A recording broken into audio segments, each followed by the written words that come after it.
राजकीय पक्ष आणि आणि चिन्ह शरद पवार दोन्ही गटाचे काढून जयंत देण्याचा पाटील सध्या बोलतात. संस्थापक असणारा माणूस त्याच्या डोळ्यात देखत 25 वर्ष ज्यांनी महाराष्ट्रात कार्यकर्ते घडवले, पक्ष निर्माण केला, पक्ष उभा केला, अनेक वेळा सत्तेत पोहोचवण्याचं काम केलं, त्या शरद पवार साहेबांचा पक्ष 15 मिनिटापूर्वी त्यांच्याकडून काढून घेण्याचा निर्णय निवडणूक आयोगाने केला.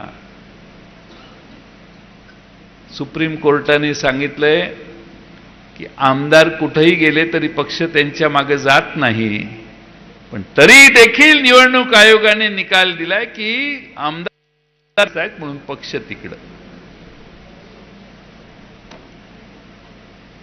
पवार साहेबांनी शून्यातून कार्यकर्ते निर्माण केले, तसा हा पक्ष देखील शून्यातून पवार साहेबांनी उभा केलेला होता.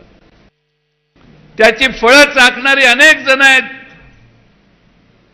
पवार साहेबांनी हा पक्ष निर्माण केला, महाराष्ट्राच्या मंत्रिमंडळात जाऊ शकली नाही तर अनेकांना आमच्यासारख्या मंत्रिमंडळ देखील दिसलं नसतं. आज तोच पक्ष पवार साहेबांच्याकडून हिसकावून घेण्याचा प्रयत्न होतोय. आम्ही सुप्रीम कोर्टापर्यंत जाऊ. आम्हाला सुप्रीम कोर्टातली ती शेवटची आशा आहे. या देशाचा न्याय असेल तर सुप्रीम कोर्टामध्ये शरद पवार साहेबांच्या विरोधात झालेला हा जो निर्णय आहे त्याला सुप्रीम कोर्ट लवकरात लवकर स्टे देईल, स्थगिती देईल, अशी आमची आजही भाबडी अपेक्षा आहे.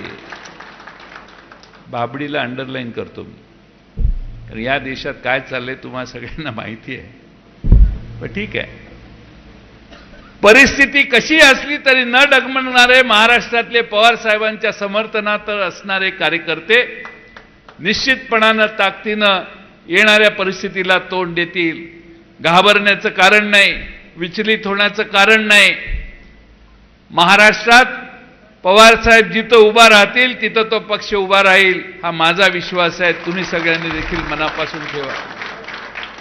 आज एवढी माणसं आली आहेत की डोकं फिरलंय, वेळी झालेत म्हणून नाही आली. शरद पवार साहेब म्हणजेच पक्ष आहे, शरद पवार साहेब म्हणजेच आपल्याला भविष्य आहे, हा समजणारा महाराष्ट्रात फार मोठा मतदार आहे. घाबरून जाऊ नका, योग्य तो निर्णय करू आपण. सुप्रीम कोर्टात जाण्याची व्यवस्था होईल. पण आपल्या सर्वांना आपण एकसंघ आहोत. पक्ष नसेल असेल तो पुढचा भाग आहे, पण आपण एका विचाराने पवार साहेबांना साथ देण्याची काम भविष्य काळात कराल, हा विश्वास मी या निमित्ताने व्यक्त करतो. बोलण्यासारखे मुद्दे फार आहेत, पण आता 8:30 वाजलेले आणि फाटे साहेबांना